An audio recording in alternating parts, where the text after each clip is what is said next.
Nouveau et important rebondissement dans l'affaire Coé.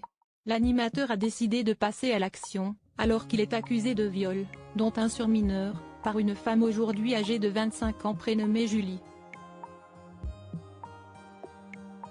Une plainte pour viol a été déposée samedi 18 novembre par une plaignante de 25 ans prénommée Julie. Celle qui était récemment de passage sur le plateau de Touche pas à mon poste affirme avoir été violée à 2 reprises par Sébastien Coé. L'une de ces agressions aurait été commise quand elle avait 16 ans. L'OP aurait recueilli plusieurs témoignages de la jeune femme, qui aurait notamment fait une fellation à l'animateur à sa demande. Suite à cette plainte, Coé a été écarté jusqu'à nouvel ordre par Énergie. Ce lundi 27 novembre, l'animateur radio vient d'annoncer, via ses avocats, le dépôt d'une plainte pour tentative d'extorsion de fonds en bande organisée, dénonciation calomnieuse, faux et usage contre personne non dénommée. Cette démarche judiciaire souligne la gravité de la situation et répond à la calomnie orchestrée pour gravement porter atteinte à l'honneur et à la réputation de notre client, avec un but financier dissimulé, indique également M. Xavier Autain et M. Simon Clémenceau, dans ce communiqué.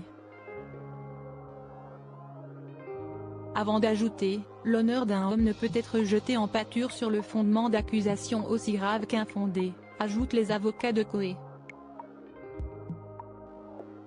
Les preuves matérielles pertinentes, d'une importance capitale, officiellement constatées par un commissaire de justice, ont été immédiatement transmises aux autorités judiciaires compétentes pour une analyse approfondie et nous l'espérons, l'ouverture rapide d'une enquête.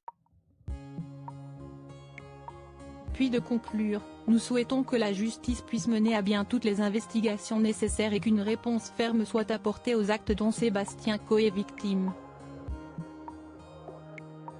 Une plainte déjà annoncée. Rappelons que celui qui est en couple avec Nathalie avait déjà prévenu il y a 6 jours via un communiqué publié sur son compte Twitter qu'il déposerait une plainte, après avoir déposé plainte la semaine dernière pour le harcèlement qu'il subit depuis plusieurs jours sur les réseaux sociaux. Il a immédiatement donné instruction à son conseil de déposer plainte en dénonciation calomnieuse contre l'auteur de ces graves accusations infondées auprès du procureur de la République de Nanterre.